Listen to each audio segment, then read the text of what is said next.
You're making me feel this way. You're making me feel bad. You did this and now I'm da da da da. It is in our bones for so many of us to assign responsibility and blame to our partner, to whoever else for how we feel. Is it possible for another person, I want everyone to listen closely to this, is it possible for another person to be responsible for how you feel?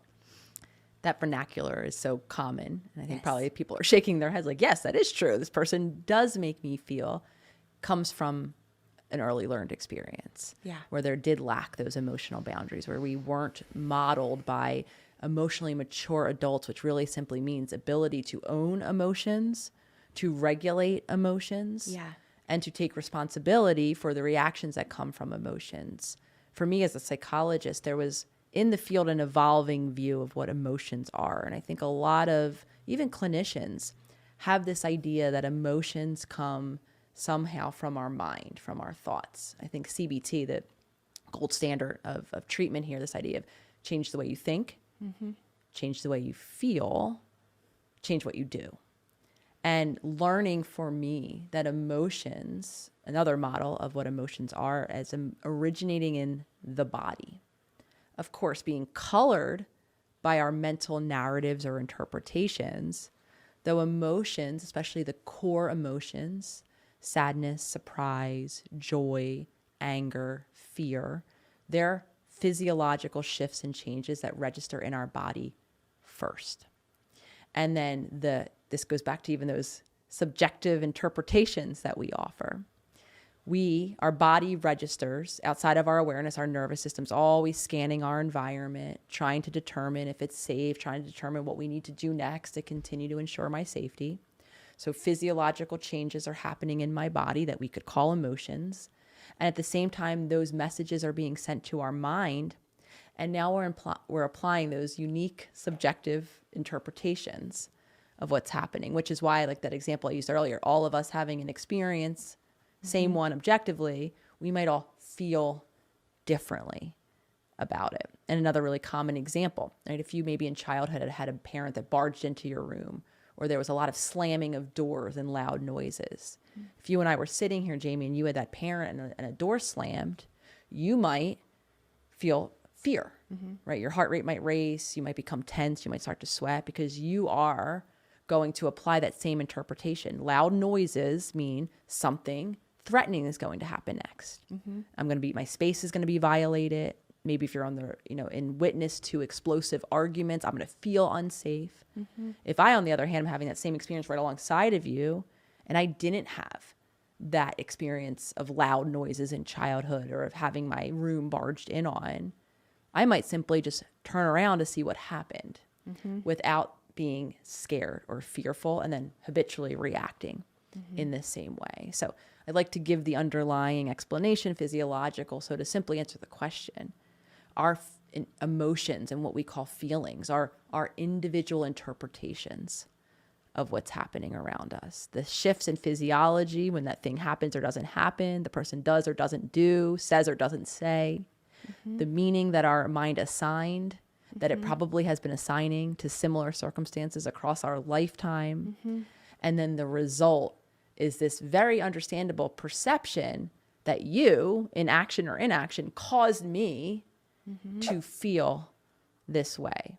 Though back to those two stages, if we become aware of the shifts that are happening in my body as life's happening around me, of the very repeated narratives or interpretations or meanings my mind is assigning, and then of habitually what I do, sometimes shamefully, on the heels of that reactive moment, now within that awareness, I have choice to say, you know what, this happened and I do feel this way, though it is not of no cause or fault of your own. And now I could take responsibility for learning new ways to soothe or to tend to my emotions. It is so common in partnerships, like especially with people you care about, and then they do something totally rude or that you consider rude or that they know might annoy you or whatever. And then the instant response is, I'm upset because of you.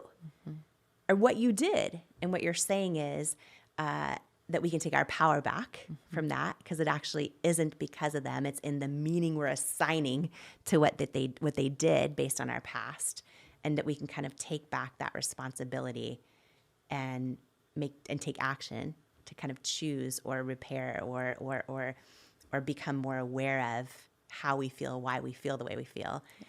It's very interesting because a lot of people are stuck in relationships. They feel stuck in relationships, I should say, where they feel like their partner constantly does stuff to annoy them or push their buttons or trigger them or any of those things.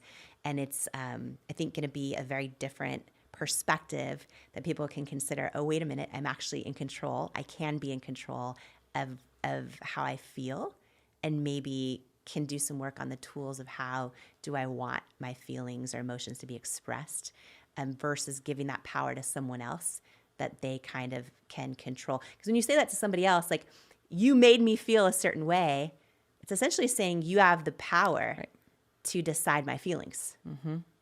And they actually don't, if we're aware of it. And if we take it back, which I think is a big shift. Because we were all raised, a lot of us were raised around people saying, you've made your mom so mad right now. You've all those kind of things. Or don't do that, you will make. Yeah. Don't do that, or you're going to make me angry. You'll make me so mad. Yeah, that's so true. And I think another hand in hand with this is we personalize. We assume that people are doing or not doing things on purpose to annoy us, especially in those long-term relationships.